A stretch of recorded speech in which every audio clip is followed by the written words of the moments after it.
धर्म, आस्था, कला, संस्कृति, हेल्थ, आयुर्वेद, ज्ञान, विज्ञान, ज्योतिष के लिए पूर्ण समर्पित। आद्या टीवी, विश्वास आपका, साथ हमारा। जो मन निर्मल हुआ, गंगा यमुना तीर, पाछे पाछे हरि फिरे, कहत कबीर कबीर। जब आप पात्र बन जाएंगे ना, सुयोग बन जाएंगे ना, तो भगवान को कहीं खोजने को जाने की जरूरत पड़ेगी ही नहीं। जितने जितने महापुरुषों ने उस परमात्मा को पाया, वो कहीं नहीं गए, एक स्थान पर बैठ गए, बस उसका सब जाप किया, उसका निरंतर ध्यान किया। आप अपने आप को ऐसा ही मत समझना, आप दुनिया में सबसे सौभाग्यशाली हैं। आपको देवता भी वंदन प्रणाम करते हैं। इन समस्त क्षेत्रों में जैसे पावन क्षेत्र वृंदावन है, ब्रज की भूमि है, हरिद्वार है, बनारस है, ऐसे ही परम क्षेत्र नैमिषारण्य है। नैमिषारण्य में 88,000 ऋषिगण इसी कथा का पान करने के लिए बैठे थे। 88,000 ऋषिगण बैठे हैं।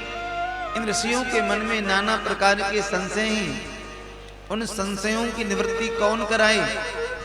मानो आज इन सभी महात्माओं की पुकार परमात्मा ने सुन ली और इनके पास में एक परम तेजस्वी, परम विरक्त श्री सूत जी महाराज को भेज दिया।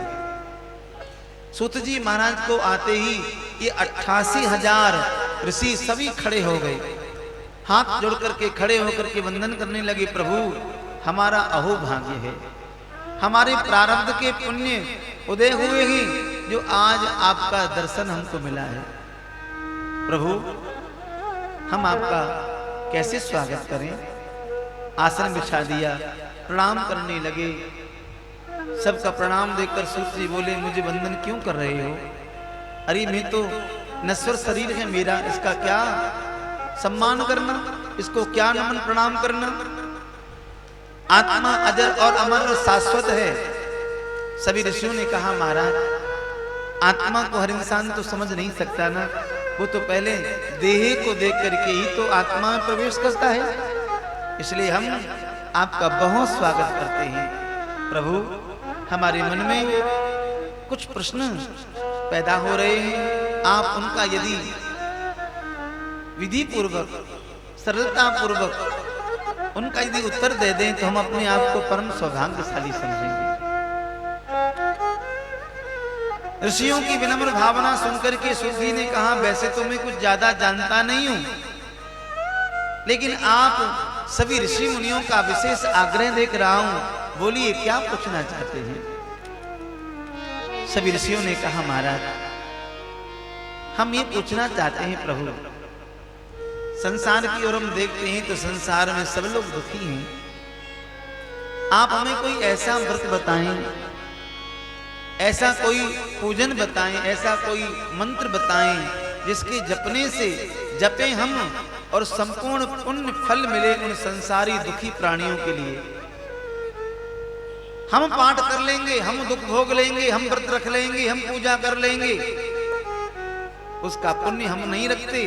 जो संसार में रह रहे हैं जीव, जो दुखी हैं, बहुत परेशान हैं, वो सब सुखी हो जाएं, सब प्रसन्न हो जाएं, सबको गोविंद की भक्ति मिले, सबको परमात्मा का चरण प्राप्त हो जाए, ऐसी कृपा कर दीजिए महाराज।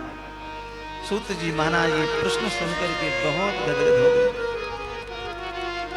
सर्वे भवन्तु सुखिनः,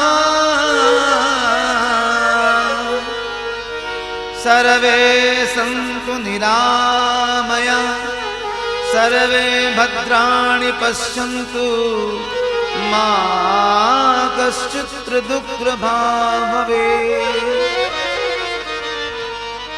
ऋषियों, संसार में देखा जाता है हर आदमी अपने हित की बात करता है,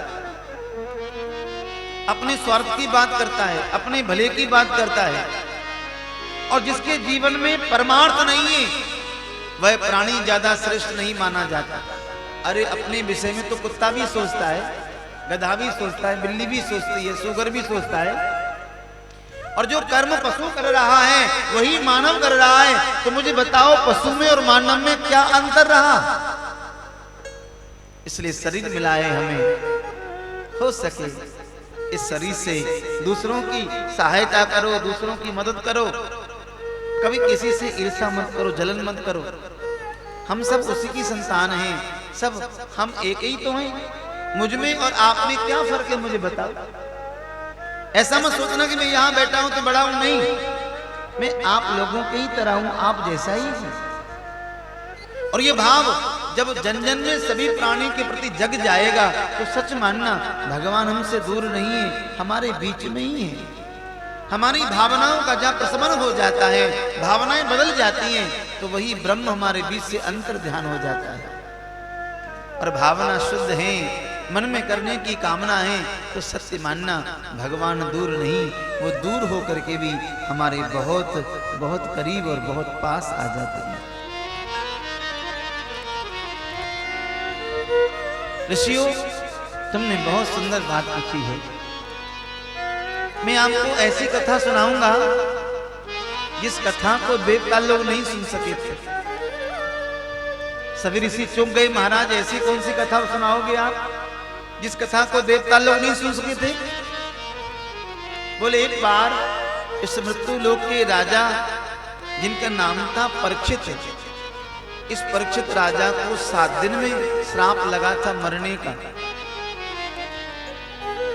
उस श्राप की मुक्ति पाने के लिए गंगा तट के किनारे जाकर के श्री भगवान सुखदेव ने 7 दिन उनको कथा श्रवण कराई भागवत की, और सहज में परीक्षित की मुक्ति हो गई। ऋषियों ने कहा महाराज, जब देवता लोग उस कथा को नहीं सुन सके तो आप हमें कैसे सुनाओगे? फिर कहा यही कथा एक बार नारद जी ने भी संत कुमारों के मुख से सुनी थी। फिर प्रश्न किया महाराज, संत कुमारों के द्वारा नारद जी को कथा प्राप्त हुई, लेकिन हमने सुना है कि नारद को तो श्राप लगा था। दक्ष प्रजापति ने नारद को श्राप दे दिया, क्योंकि नारद ने दक्ष प्रजापति के 60,000 पुत्रों को वितरागी बना दिया, बाबा जी बना दिया। तो दक्ष प्रजापति ने श्राप दे दिया, जाओ तुम 2.5 घड़ी से ज्यादा कहीं एक जगह रुक ही नहीं सकोगे, ना रुकेंगे और ना किसी और के बच्चों को वीरान करेंगे। तो फिर ये कथा 7 दिन लगातार होती है, और वहां लगा है 2.5 घड़ी का श्राप दक्ष प्रजापति का। फिर संत कुमारों के द्वारा श्री नारद जी ने 7 दिन एक जगह बैठ करके ये भागवत कथा कैसे सुनी, ये भी आप हमें बताएं। श्री शुद्ध जी कहते हैं एक कारण हो गया था।